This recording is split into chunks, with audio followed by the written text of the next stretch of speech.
मैं doctor Monalisa, founder and president of the रा foundation, एक बार फिर से आप सभी लोगों का अपने इस चैनल एंड एग्नोलिसिस में वेलकम करती हूँ। मैं एक बार फिर से एक नए टॉपिक के साथ, जैसा कि थंबनेल में आप लोगों ने देख लिया है, आज का टॉपिक है संत रविदास जी ऑन कल्कि अवतार। और रा क्या है? आज इस ज्ञान चर्चा में हम दो विषय के बारे में डिस्कशन करेंगे।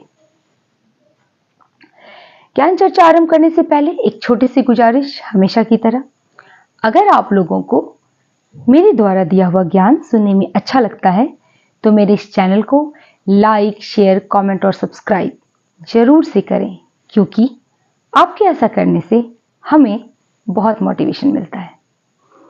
तो चलिए शुरू करते हैं। Let's get started.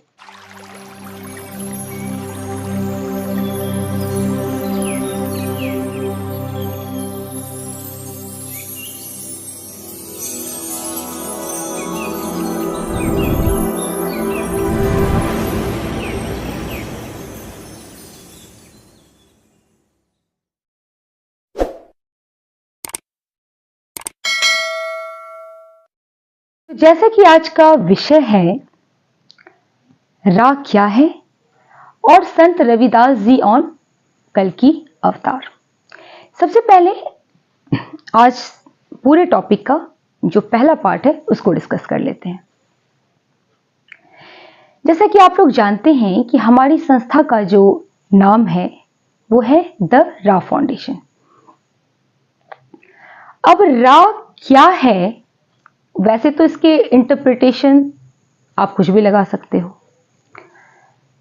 कोई आप इसको ईश्वर का नाम दे सकते हो, या फिर आप रावण के नाम से ले सकते हो।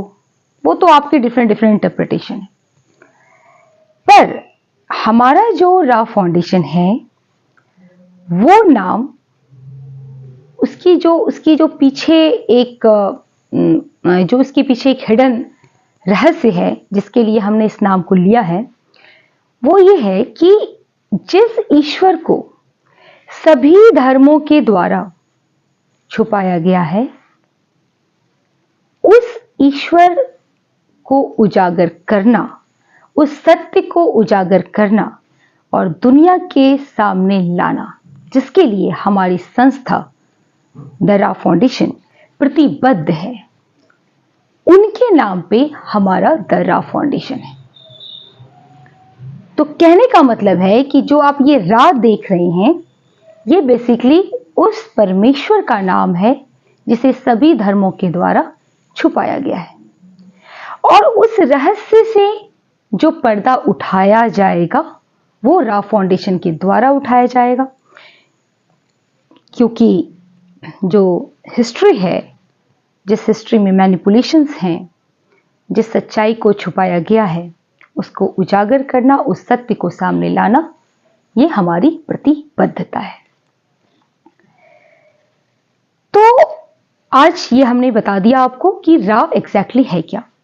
अब कुछ लोग क्या कर रहे हैं, कुछ लोग हमारे इस रा फाउंडेशन का जो नाम है इसका गलत इस्तेमाल करके अपने नाम के इनिशियल्स से जोड़कर उसको लोगों के सामने रख रहे हैं कि देखो रा ये है,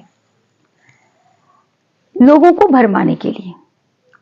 मैं आज इस वीडियो के माध्यम से ये बिल्कुल क्लियर करना चाहती हूं कि हमारा ऐसे किसी व्यक्ति विशेष जो अपने निजी नाम से इसको जोड़ रहे हैं, उनसे हमारा कोई लेना देना नहीं है। वैसे लोगों से हमारा ना कोई वास्ता है, ना कोई मतलब है। और वो ये कर रहे हैं क्योंकि वो एक मेंटल पेशेंट्स हैं, तो उनको, और वो जिंदगी में फेलियर हैं, तो उन्हें दिख रहा है कि रा फाउंडेशन तो बहुत आगे जा रही है, तो वो क्या कर रहे हैं, अब इस नाम को लेकर लोगों में एक भ्रम पैदा कर रहे हैं। और कमाल की बात है कि जो कुछ कम आईक्यू वाले लोग होते हैं, जिन्हें इतनी समझ नहीं होती है, वो उन लोगों के झांसे में आ भी जाते हैं। तो उन्होंने तो अपनी जिंदगी में कुछ किया नहीं, वो तो फेलियर लोग हैं। और हाल ही में उन्हें अच्छी खासी न्यूज़ चैनल पे उनको बहुत अच्छी तरह से उनको एक्सपोज भी किया गया। तो वो क्या है, उनकी सच्चाई आज पूरी दुनिया के सामने है, सभी लोगों ने देखा है उनको, वो पूरी तरह से एक्सपोज हैं। तो अब वो वो कहते हैं ना, ओछी हरकत पे उतर आए हैं कि हमारे फाउंडेशन का नाम अपने नाम के इनिशियल से जोड़कर लोगों के सामने प्रस्तुत कर रहे हैं और लोगों को भरमा रहे हैं। तो मेरा, आप जितने भी लोग जो मेरी ऑडियंस है, उन तमाम लोगों से मैं ये कहना चाहूंगी कि आप ऐसे लोगों, ऐसे फर्जी, फ्रॉड, ढोंगी लोगों की बातों में ना आए। और ऐसे लोगों से हमें ना कभी वास्ता है, ना था और ना कभी जिंदगी में रहेगा। और हमारा ऐसे लोगों से कोई लेना देना नहीं है। तो कोई भी अगर हमारे संस्था के नाम का दुरुपयोग कर रहा है तो वो उसके लिए स्वयं जिम्मेवार है और इसका भुगतान तो समय के साथ उन्हें करना ही होगा। लेकिन आप लोग भ्रमित ना हो, इसके लिए मैं इस वीडियो के माध्यम से आज आपको ये क्लियर कर दिया कि हमारा फाउंडेशन का नाम एक परमेश्वर के नाम पे है, उस परमेश्वर का जिनके बारे में रहस्य है जो अभी तक दुनिया के सामने नहीं आया है। जो हमारी पूरी रिसर्च है वो समय आने पर जिसके लिए हम प्रतिबद्ध हैं, उनके नाम पर हमने ये संस्था का जो नाम है वो रखा है। तो चलिए, आज का ये पूरा जो हमारा टॉपिक है उसका एक पार्ट का मैंने जवाब दिया। अब ज्ञान चर्चा हम आरंभ करते हैं अपने इस पूरे जो हमारा विषय है उसके दूसरे पार्ट से हम अपनी ज्ञान चर्चा का आरंभ करते हैं। तो जैसा कि हमारे इस ज्ञान चर्चा का आज विषय है संत रविदास जी ऑन कल्कि अवतार, यानी उन्होंने कल्कि अवतार के बारे में क्या भविष्यवाणियां की हैं। अभी आपको स्क्रीन पे संत रविदास जी की भविष्यवाणी आ रही होगी। मैं उस जितने भी स्टैंजाज उसमें दिए हुए हैं उनका पूरा डीप एनालिसिस आज इस वीडियो के माध्यम से आप लोगों के सामने रखती हूं। तो चलिए शुरू करते हैं। तो क्या कहते हैं संत रविदास जी? वो कहते हैं, भारत में अवतारी होगा जो अति विस्मयकारी होगा।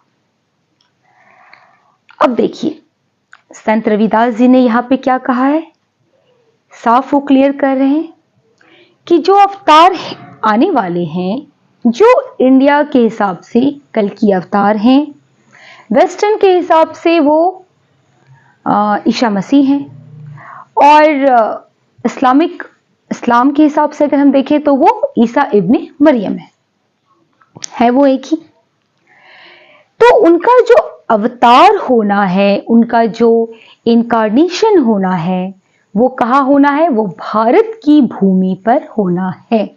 वो साफ कह रहे हैं कि भारत में अवतारी होगा जो अति विस्मयकारी होगा, यानी वो बहुत विस्मयकारी होगा। यानी विस्मय क्या होता है?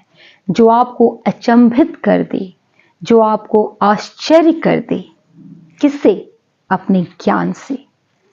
उनका ज्ञान ऐसा होगा जो अब तक किसी ने ना दिया है, ना सुना है और ना कोई दे सकता है, क्योंकि किसी में इतनी कैपेसिटी नहीं है। एक ऐसा ज्ञान जो समाज के हित में होगा और प्रैक्टिकल ज्ञान होगा, जो इस सोसाइटल जो नॉर्म्स चलते हैं, सोसाइटी की जो गतिविधियां चलती है, उससे रेलेवेंस रखता होगा। अननेसेसरी इररेलेवेंट ज्ञान नहीं होगा जिसका समाज से कोई लेना देना नहीं हो, जिससे समाज की गतिविधियों से लेना देना नहीं हो। ऐसा ज्ञान नहीं होगा। एक यूनिक ज्ञान होगा जो सभी धर्मों को जोड़ता है, वैसा ज्ञान होगा। और बहुत ही विस्मयकारी, यानी वो ज्ञान जो होगा उससे दुनिया की, इट्स नॉट अबाउट सिर्फ इंडिया की बात नहीं हो रही है, इंटरनेशनली भी सभी लोग अचंभित हो जाएंगे, आश्चर्यचकित हो जाएंगे।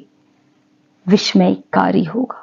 तो वो अपने ज्ञान से क्या करेंगे, पूरे वातावरण में एक आश्चर्य का जो वेग होता है उसको क्रिएट करेंगे। नेक्स्ट क्या कहते हैं संत रविदास जी कि ज्ञानी और विज्ञानी होगा वो अद्भुत सेनानी होगा। जाहिर सी बात है, जब वो कल की अवतार हैं, वो ज्ञान से दुनिया को एक रोशनी देंगे।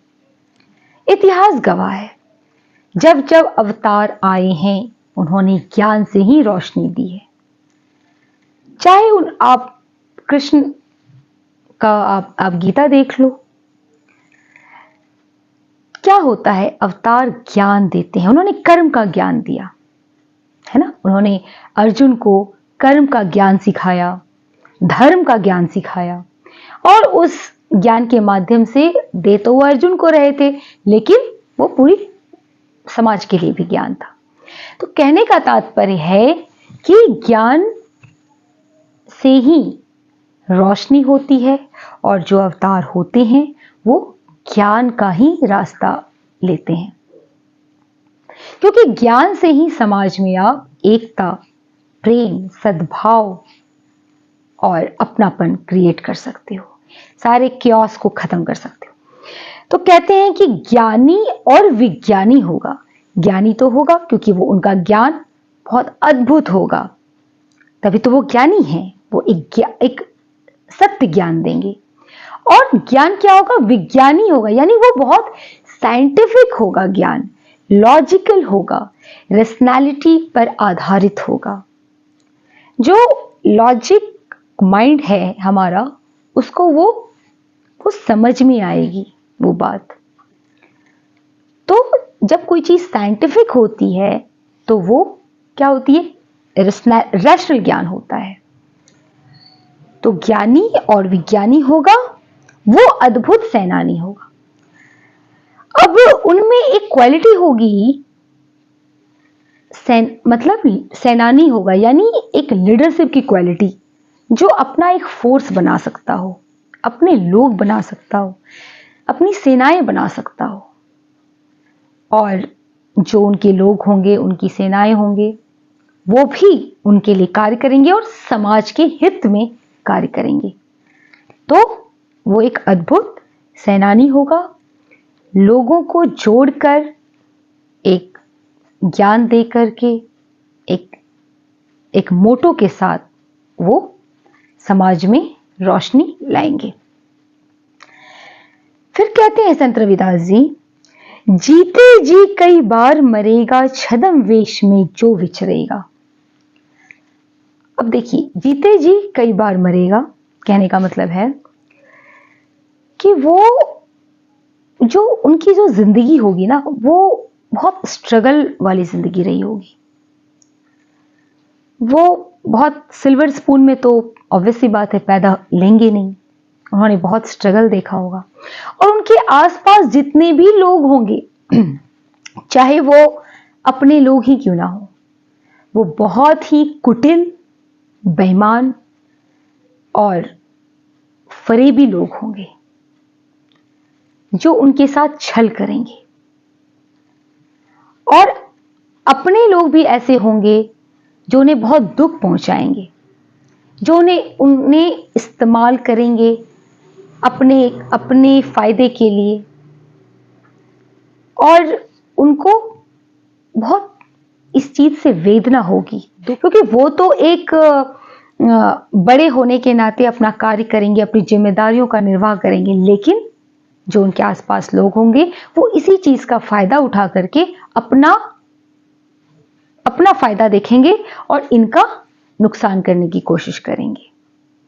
यहां तक ऐसा होगा कि वो लोग इस कदर नीचता की स्तर पे जाएंगे कि वो इनके हिस्से का भी जो विजय है और जो इनके हिस्से का एक जो इनको मिलना है वो भी छीनने का प्रयास करेंगे, और इसमें खासकर अपने लोग बहुत शामिल होंगे।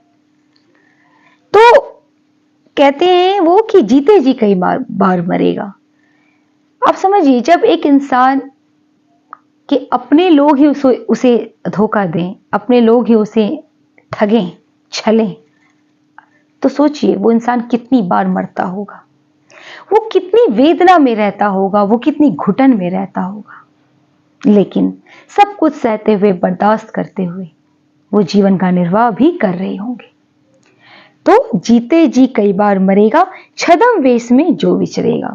छद्म वेश में मतलब पहले वो मास्क में आएंगे, बाद में वो आएंगे अपने ओरिजिनलिटी में। हमेशा के लिए वो छद्म वेश में नहीं रहेंगे, कुछ पीरियड के लिए रहेंगे, उसका भी कुछ रीजन होता है। कोई भी बात यूं ही नहीं होती, कोई भी जो आप देख रहे होते हैं अपने आसपास वो यूं ही नहीं घटित होती है, तो उसके भी पीछे कोई रीजन है। तो वो छद्म वेश में रहेंगे, लेकिन इनिशियल टाइम में, बाद में वो दुनिया के सामने आएंगे अपनी ओरिजिनलिटी के साथ, अपनी ओरिजिनल जो उनका है पर्सनैलिटी, उसके साथ आएंगे। तो यही संत रविदास जी यहां कह रहे हैं। फिर कहते हैं संत रविदास जी, देश बचाने के लिए होगा एक आवाहन, युग परिवर्तन के लिए चले प्रबल तूफान। अब जब वो आएंगे तो आने से पहले एक देश को बचाने के लिए एक आवाहन होगा। क्यों? क्योंकि आप तो देख ही रहे हैं कि समाज में कितना क्योस, कितना क्योटिक सिचुएशंस चल रहा है, कितना द्वंद्व, कितना द्वेष, धर्म के नाम पे, विचारों के नाम पे कैसे कैसे क्राइम हो रहा है। आप तो देख ही रहे हैं, आए दिन सुनने को मिलता है कि कोई मर्डर हो गया, किसी ने पैसों के लिए मर्डर कर दिया, और किसी ने किसी चीज के लिए कोई बहुत बड़े कार्य को अंजाम, क्राइम को अंजाम दे दिया। किस तरफ हमारा समाज जा रहा है? बिल्कुल अंत की ओर। तो इस तरह के जब सिचुएशन होंगे तो देखिए, समाज जो होता है वो अच्छे बुरे दोनों लोगों से बनता है। तो जो अच्छे लोग हैं, जाहिर सी बात है वो परेशान हो रहे होंगे, वो शोषित हो रहे होंगे, वो दुखद स्थिति में होंगे। क्योंकि राम जी ने क्या कहा है सीता जी से? राम जी ने कहा है कि कह गए सिया से, ऐसा कलयुग आएगा, हंस चुगेगा दाना पानी, कौवा मोती खाएगा। आप देखिए, जितने करप्ट लोग हैं, जितने फ्रॉड बेईमान लोग हैं, ठग लोग हैं, झूठ बोलने वाले लोग हैं, पूरी जिंदगी जिसने सिर्फ गलत कार्य ही किया है, वो दुनिया के सामने किस तरह से आते हैं और इस तरह से दुनिया के सामने दिखाते हैं कि वो पता नहीं कितने सुलझे हुए और कितना अच्छे इंसान है, और उनके फेस के पीछे एक डार्क फेस होता है उनका। तो ऐसे लोग जो डबल फेस लेके यहां घूम रहे हैं,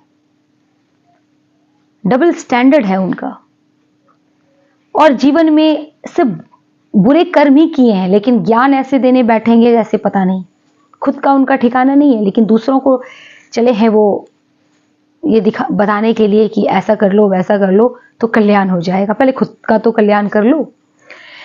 तो यही कहते हैं कि कलयुग में ऐसा होगा कि जितने कौवा लोग हैं, यानी काले लोग हैं, जो मन के काले, मन के बेईमान, वो मूर्ति खाएंगे। और जो हंस, हंस क्या कहते हैं? हंस हमेशा हम किनको कहते हैं? हंस हमेशा हम उनको कहते हैं जो प्योर होते हैं, जो अच्छे होते हैं, सच्चे लोग होते हैं। तो हंस चुगेगा दाना पानी, उनकी स्थिति ज्यादा अच्छी नहीं होगी। जितने अच्छे लोग होंगे उनकी स्थिति ज्यादा अच्छी नहीं होगी, उन्हें स्ट्रगल देखना पड़ेगा, चैलेंजेस देखना पड़ेगा, स्वयं अवतार को भी चैलेंजेस देखना पड़ेगा लाइफ में। तो जब ऐसी सिचुएशन होगी तो जाहिर सी बात है अच्छे लोग, एक आह्वान तो होगा ना, एक आवाज तो उठेगी कि कोई तो आए, कोई तो आए जो हमें बचाए। युग परिवर्तन के लिए चले प्रबल तूफान। और युग परिवर्तन, क्योंकि इतना पाप बढ़ गया है, इतना बुराइयां फैल गई हैं, कलयुग बिल्कुल अपने पिक पे है, और उसके बाद संधि काल चल रहा है, आपको लोगों को पता ही है। तो सतयुग जब आएगा तो ये एक ट्रांजिशन पीरियड होगा, एक ट्रांजिशन मोड होगा। तो उसके लिए एक आवाहन होगा और एक एक जैसे कहते हैं ना, तूफान आती है, पहले शांति के बाद तूफान आती है। तो वो तूफान की तरह एक आवाज उठेगी युग परिवर्तन के लिए। फिर संत रविदास जी कहते हैं, तीनों ओर से होगा हमला, देश के अंदर द्रोही घपला। अब आपको पता है इंडिया 3 साइड से घिरा हुआ है, पाकिस्तान, चाइना, बांग्लादेश। कभी भी कुछ भी हो सकता है। अगर आप इंटरनेशनल पॉलिटिक्स से वाकिफ हैं तो आपको पता होगा कि क्या कुछ गतिविधियां चलती रहती हैं, चल रही हैं, किस तरह की पॉलिटिक्स चल रही है। और यहां पे वो कह रहे हैं कि देश के अंदर भी द्रोही घपला, यानी एक नेशनल पॉलिटिक्स भी यहाँ तो है, आपस में हर एक दूसरे को लोग घात लगाए बैठे हैं। आज के टाइम में किस पे आप ट्रस्ट करोगे यही समझ में नहीं आता। अगर आपको कोई अच्छा व्यक्ति मिला हुआ है, अच्छा इंसान आपके जीवन में है, तो आपने कोई बहुत बड़ी तपस्या की हुई है, बहुत बड़ा तप किया हुआ है, ये समझ लीजिए। तो ऐसे कंडीशन में इंटरनेशनली कब क्या किधर से हमला हो जाए, तीनों ओर से होगा हमला, और देश के अंदर भी इस तरह के नेशनल पॉलिटिक्स हो रही होगी।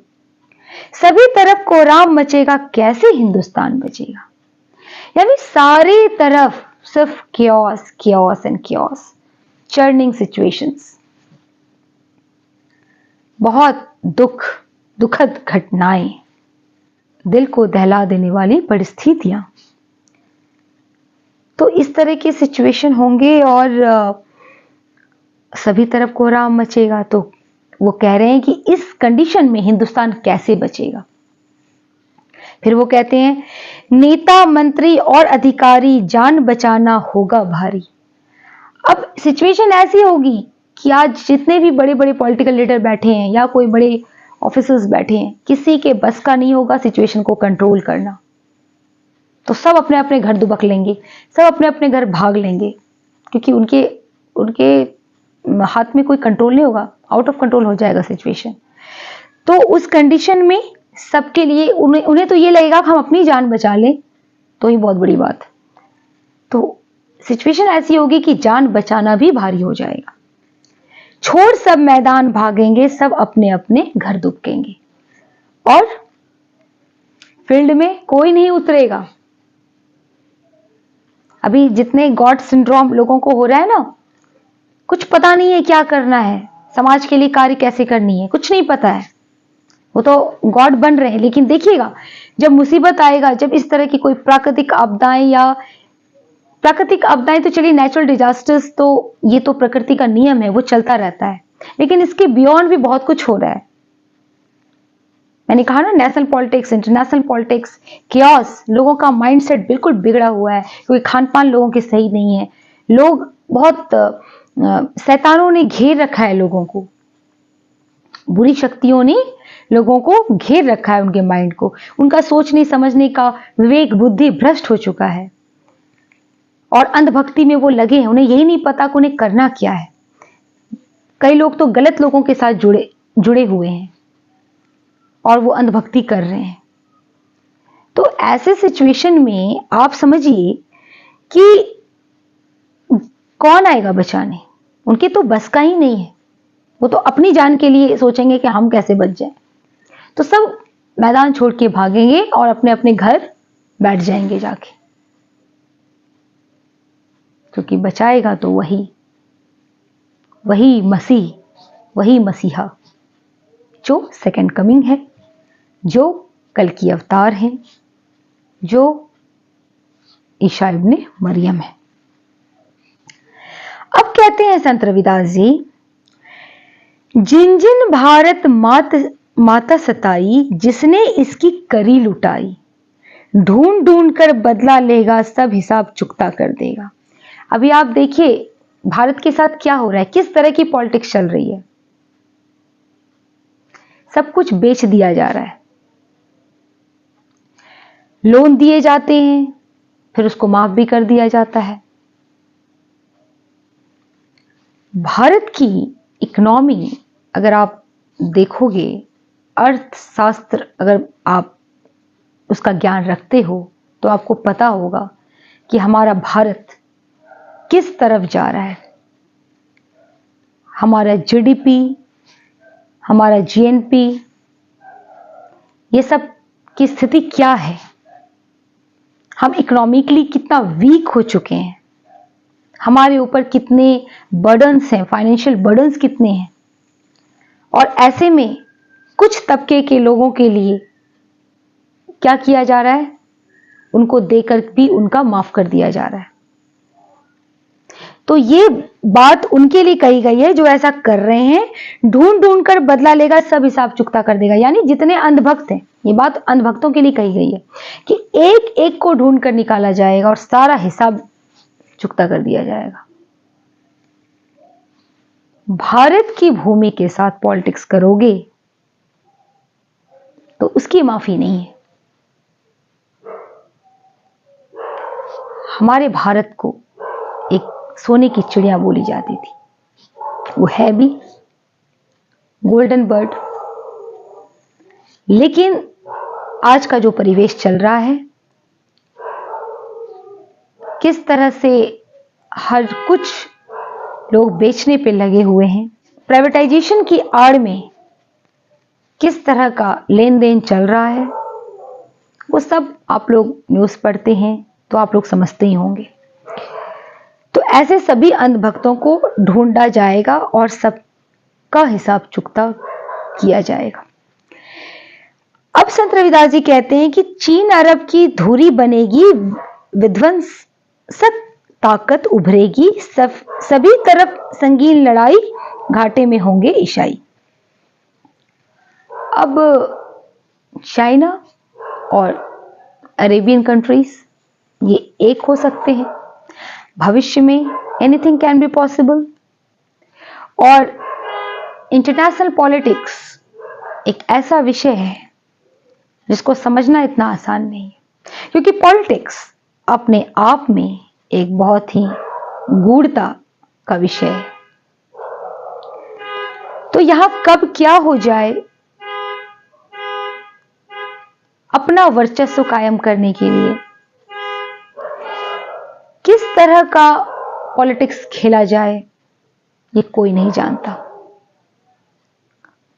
क्योंकि सबको नंबर 1 कंट्री बनना है। तो चाइना और अरेबियन कंट्रीज आपस में मिलके एक हो सकते हैं, भविष्य की घटनाएं हैं ये। और विध्वंसक ताकत, यानी एक ऐसा ताकत उभर के निकलेगा जो डिस्ट्रक्शन का मार्ग लेगा। चाइना बहुत तेजी से ग्रो कर चुका है, यह आप लोगों को भी पता है। अगर आप वहां के डेवलपमेंट को देखेंगे तो वो हर चीज में बहुत आगे निकल चुका है और एक बहुत एम्बिशियस कंट्री है चाइना, जो ये चाहती है कि पूरे विश्व में, जिस तरह से एक टाइम पे कभी ब्रिटेन ने राज किया था, कभी 21st सेंचुरी में आप अमेरिका जो लीडिंग कंट्री है, लीडिंग डेवलप्ड कंट्री है जिसने इंटरनेशनली राज किया, तो वैसे ही चाइना भी चाहती है कि वो भी इस पोजीशन को उसको मिले। और ऑलमोस्ट वो पहुंचने पर ही है, क्योंकि आप अगर उनकी इकोनॉमी देखेंगे, उनका डेवलपमेंट देखेंगे, किसी भी एस्पेक्ट्स में देखेंगे तो वो काफी आगे निकल चुकी है। तो लेकिन वही है ना, उनको उसको तो सबसे टॉप पे जाना है, तो डिस्ट्रक्शन का मार्ग वो अपनाएगी अरेबियन कंट्रीज के साथ मिलकर। और ये दोनों आपस में ताकत, एक बहुत ही चुनौतीपूर्ण ताकत ऐसे उभर के आएगा देश के सामने जो किसी के कंट्रोल में नहीं आ सकता। सभी तरफ संगीन लड़ाई, हर जगह आपको सिर्फ लड़ाई, विध्वंस, द्वंद्व, द्वेष यही नजर आएगा। घाटे में होंगे ईसाई। अब घाटे में होंगे ईसाई, इसका तो यही मतलब है कि अगर आप देखेंगे कि अब तक अमेरिका लीड कर रही थी, पर जैसी भविष्यवाणी है कि आने वाले टाइम में भारत विश्व विजेता बनेगा, यानी हिंदू धर्म, तो हिंदू धर्म लीड करेगा, तो ऑब्वियस सी बात है जो क्रिश्चियनिटी है वो तो लॉस में जाएगी ही। अभी जब हिंदू धर्म सबसे वो कहते हैं ना जेनिथ पॉइंट पे आ जाएगा वर्ल्ड वाइड, तो जो क्रिश्चियनिटी है उसकी वो पोजीशन नहीं रह जाएगी जो एक टाइम पे क्रिश्चियनिटी ने किया है। तो हिंदू धर्म लीड करेगा और इसलिए यहां पे कह रहे हैं कि घाटे में होंगे ईसाई। इटली में कोहराम मचेगा, लंदन सागर में डूबेगा। अब इटली में कोहराम मचेगा, नॉस्ट्रेडमस ने भी अपनी भविष्यवाणी में इटली का ही जिक्र करते हैं। वो यहाँ पे संत रविदास जी ने ये कहा है कि इटली में कोहराम मचेगा, यानी वहां भी सिचुएशन बहुत क्योटिक रहेगी, शांति वहां नहीं होगी, वहां भी लोग आपस में बहुत क्लेश में रहेंगे, बहुत दुखद वाली स्थिति में रहेंगे।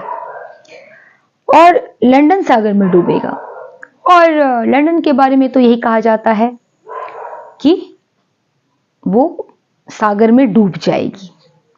वैसे भी अगर आप उसका ज्योग्राफिकल लोकेशन देखोगे पूरा, अगर आप उस यूरोप को देखते हो, और यूरोप को भी छोड़िए, थोड़ा सा अगर आप मैप देखते हैं, अगर आप मैप को देखोगे तो यूरोप में तो खैर है ही वो, बट अगर सिर्फ टॉप, अगर हम सिर्फ यूनाइटेड किंगडम की ही बात करें, यानी यूनाइटेड किंगडम में आपका एक स्कॉटलैंड हो गया, ब्रिटेन हो गया और आयरलैंड हो गया, तो इनका लोकेशन अगर आप देखोगे तो ये सभी सराउंडेड बाय ओशन ही है। तो कोई बड़ी बात नहीं है कि किसी भी तरह का इरप्शन होता है। प्लेट्स, जो हमारे अर्थ के नीचे जो प्लेट्स हैं वो आपस में टकराते हैं, तो एक ऐसी सिचुएशन बनेगी कि जो ये लैंड मास है ये पूरी तरह से पानी के अंदर डूब जाएगा। और भविष्यवाणी भी है कि पानी से प्रलय होगा, ऐसा भविष्यवाणी भी है।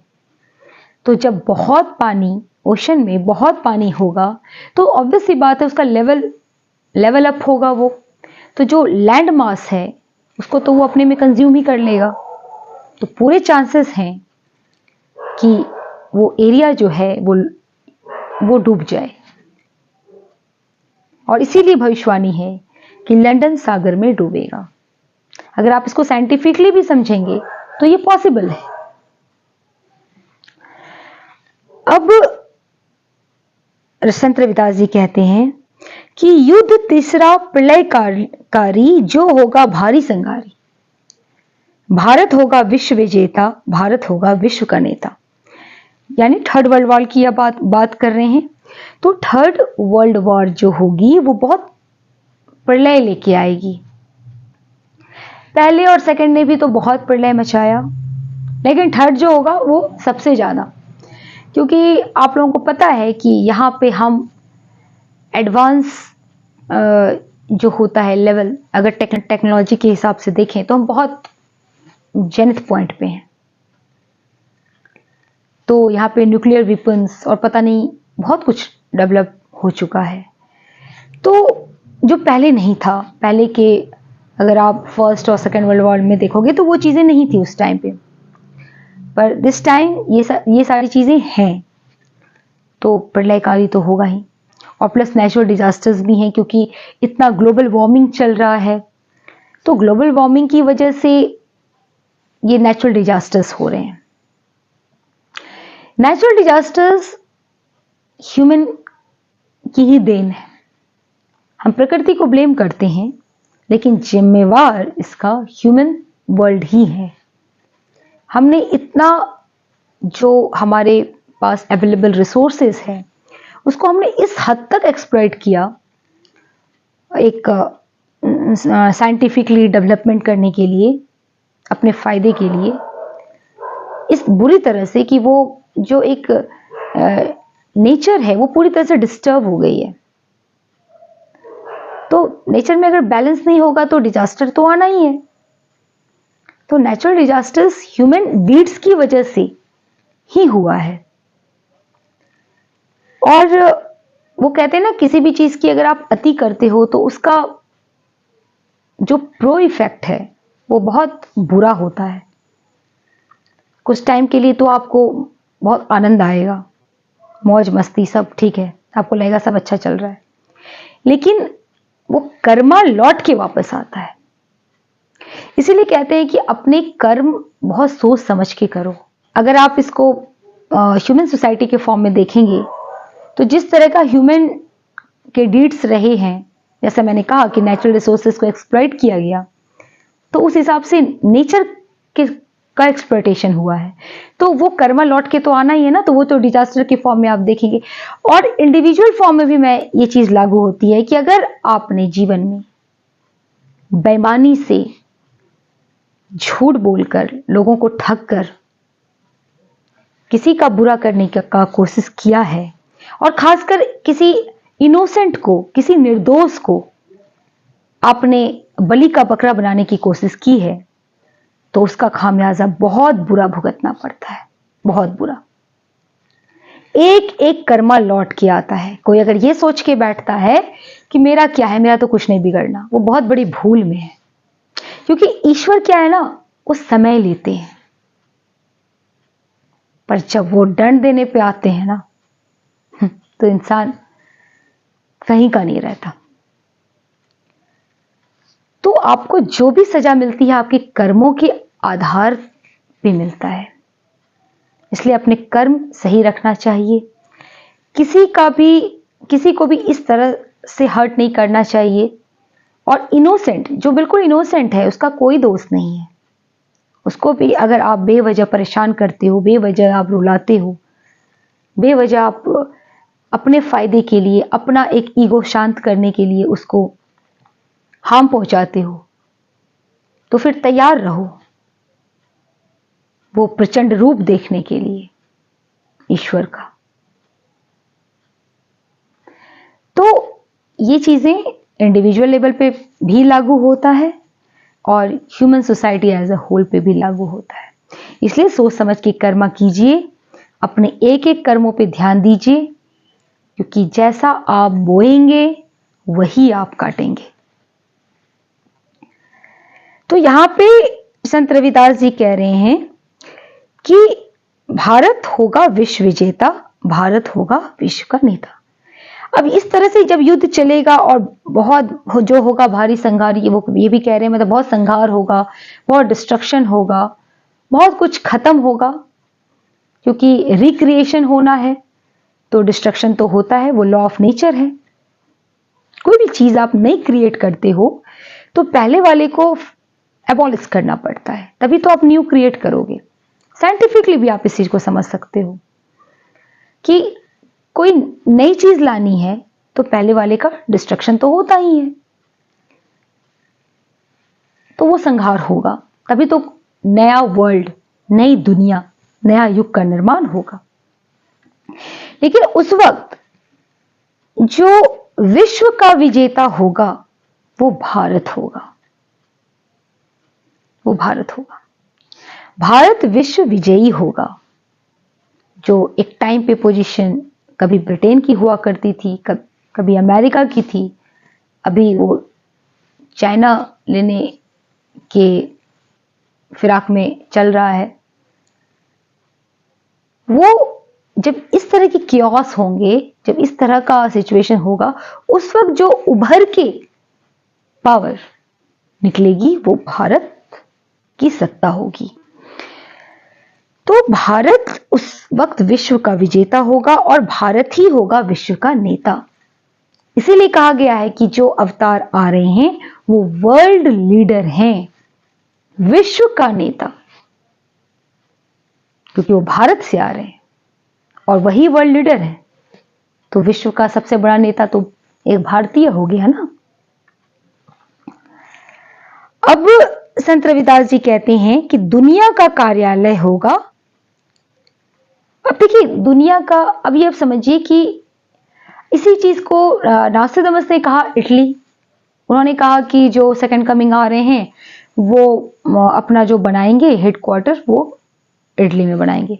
वो उन्होंने इसलिए कहा क्योंकि उस वक्त उनका जो अनुभव था, एक्सपीरियंसेस था, वो उनका उसी दुनिया का था, उसी लोकेलिटी का था।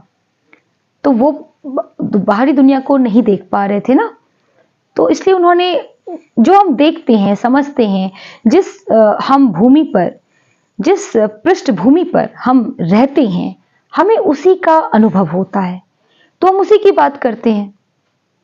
नोस्ट्राडामस का जो अनुभव था वो इटली ओरिएंटेड था, इसलिए वो हर बात पे इटली को कह रहे हैं। वही बात संत रविदास जी भारत को कह रहे हैं कि वो जो हेडक्वार्टर होगा, एक हेडक्वार्टर कह लीजिए, या आप इसको यूनाइटेड नेशन, अभी का जो यूनाइटेड नेशन है, मैं उसकी बात नहीं कर रही हूं, वो एक अलग एक्सपेक्ट है, वो जो आप देख रहे हैं यूनाइटेड नेशन। ये जो यूनाइटेड नेशन होगा, ये अवतार के द्वारा क्रिएट किया जाएगा वर्ल्ड वाइड। तो उसका जो हेडक्वार्टर होगा वो भारत को बनाया जाएगा as per Sant Ravidas ji. International court of justice जो वर्तमान में हमारे भारत में नहीं है, वो भारत में पॉसिबिलिटी है कि उसकी स्थापना भारत में की जाए। किसकी? Under the leadership of second coming और कल्कि अवतार जो आ रहे हैं। तब सतयुग दर्शन आएगा, संत राज सुख बरसाएगा, सहस्त्र वर्ष तक सतयुग लागे, विश्व गुरु बन भारत जागे। यानी कहने का मतलब है कि जब इस तरह का क्रिएट होगा तो सतयुग, ऑब्वियस सी बात है, हमारे सामने, हमारी रियलिटी हमारी आंखों के सामने क्या होगा? एक ऐसा युग होगा जिसको हम नाम देंगे सत्ययुग, क्योंकि वो सत्य का युग होगा, जहां झूठ फरेब का बोलबाला नहीं होगा, सत्य का बोलबाला होगा, सत्य ज्ञान का बोलबाला होगा। लोग क्या होंगे? संत होंगे। जो संत लोग क्या होते हैं? जो अच्छे लोग होते हैं, जो बहुत सुलझे हुए लोग होते हैं, जो उन्होंने बहुत दुख देखा, वो उस पीरियड में सुख को भोगेंगे और उन्हीं का राज होगा। जो आज बुरे लोगों का राज चल रहा है, वो उसकी समाप्ति होगी, शैतानी शक्तियों की समाप्ति होगी और सात्विक शक्ति उभरेंगे। तो उस वक्त क्या होगा कि वैसे लोग सुख, उन पर सुख बरसाएगा, पूरा राज जो होगा वैसे लोगों का। संत जैसे लोग जो होते हैं, संत हम कहते हैं ना, जो महान लोग होते हैं, महात्मा लोग होते हैं, जो सुलझे हुए अच्छे लोग होते हैं, करप्ट नहीं, डबल स्टैंडर्ड के लोग नहीं, प्योर सोल, उनका सुख उन पर बरसेगा। और सहस्त्र वर्ष तक सतयुग लागे, विश्व गुरु बन भारत जागे। यानी 1000 वर्ष तक क्या होगा? ये सतयुग कंटिन्यू चलेगा और विश्व गुरु बनकर कौन उभरेगा? भारत। ऐसा कई जगह पे बताया गया है कि जो ये युग होगा, चूंकि बहुत टाइम बाद ये युग आ रहा है, तो इसका जो स्पैन ऑफ टाइम होगा वो 1000 ईयर्स का होगा। तो वही यहां पे कहना चाह रहे हैं संत रविदास जी कि 1000 ईयर तक ये सतयुग कंटिन्यू रहेगा। 1000 ईयर सोचिए कितना हो जाता है। तो जितने अच्छे लोग हैं, जो जिनके कर्म अच्छे हैं, जो सही मायने में अच्छे हैं, वो तो उनके साथ हमेशा भला होना है। और देखिए, आप स्वयं में सब कुछ जानते हो कि आप क्या हो, है ना? आईना आप अपने खुद का स्वयं होते हो। तो अगर आपको लगता है कि आप सही हो, सच्चे हो और बहुत दुखी जीवन जी रहे हो, तो ये टेम्पररी है, क्योंकि बहुत वो समय निकट है जब सब कुछ ट्रांजिशन हो जाएगा। और वहां जाना ना जाना, उस युग का में पार्टिसिपेट करना, उस युग का एक वो बनना, एक सदस्य बनना, ये कोई आपको अगर ये दावा करता है तो वो बिल्कुल ही झूठ करता है। कोई आपको उस युग में नहीं ले जा सकता, ये स्वयं ईश्वर की मर्जी होती है। तो ऐसे बहकाने वाले लोगों के संपर्क में ना आए, अपने जीवन को बचाइए, विवेक से काम लीजिए, ऐसे लोगों का शिकार मत बनिए, ईश्वर की भक्ति कीजिए जितना हो सके, सत्य ज्ञान को समझिए, सत्य को ढूंढिए, सही अवतार तक पहुंचने का प्रयास कीजिए। वैसे मैं जानती हूं कि इस दुनिया में बहुत भ्रम फैलाने वाले लोग हैं, बहुत अपने अपने फायदे के लिए, लेकिन यह हर युग में रहा है और यही आपको अपने विवेक से कार्य करना है। समझिए, सोचिए, क्वेश्चन कीजिए और उसके बाद एक निर्णय पे पहुंचिए। सत्य इंसान तक पहुंच जाइएगा, सत्य ज्ञान को ढूंढ लीजिएगा तो स्वयं आप अपने आप ही सही अवतार तक भी पहुंच जाएंगे। यही तो जीवन की खोज होती है। और बाकी ईश्वर तो मार्ग दिखाने के लिए है ही, तो ईश्वर भक्ति कीजिए जितना ज्यादा से ज्यादा हो सके, ईश्वर में लीन रहिए, वही आपका मार्गदर्शन करेंगे। तो उम्मीद करती हूं आज का जो ये ज्ञान चर्चा हुआ आप लोगों को अच्छा लगा होगा। अगली बार मैं फिर किसी अन्य वीडियो में किसी अन्य टॉपिक के साथ दोबारा मिलती हूं आप लोगों से। और हाँ, एक बात मैं और यहाँ पे बताना चाहूंगी कि मेरा एक और चैनल है जो म्यूजिक चैनल है, उसका नाम है डॉक्टर मोनालिसा म्यूजिक। मैं चाहती हूँ कि जो मेरी ऑडियंस है, जो मुझे सुनती है, वो उस चैनल को भी सब्सक्राइब कीजिए, लाइक कीजिए, उसमें शेयर कीजिए और कमेंट, अपने अच्छे अच्छे कमेंट्स दीजिए जिससे हमें मोटिवेशन मिले। उसमें मैंने अपने जो एक गायन की जो एक आप कह लो, वो तो आप लोग डिसाइड करेंगे, उसको सुनिए। वो मेरा एक अटेम्प्ट है, प्रस्तुतिकरण है एक संगीत की तरफ। तो उस कला को मैंने उस चैनल पे अपनी विभिन्न रूप में उसको मैंने वहां पे प्रस्तुत किया है। तो आप लोग उस चैनल को भी लाइक कीजिए और सब्सक्राइब कीजिए। मिलते हैं फिर किसी अन्य वीडियो में किसी अन्य टॉपिक के साथ। तब तक के लिए सभी को नमस्कार।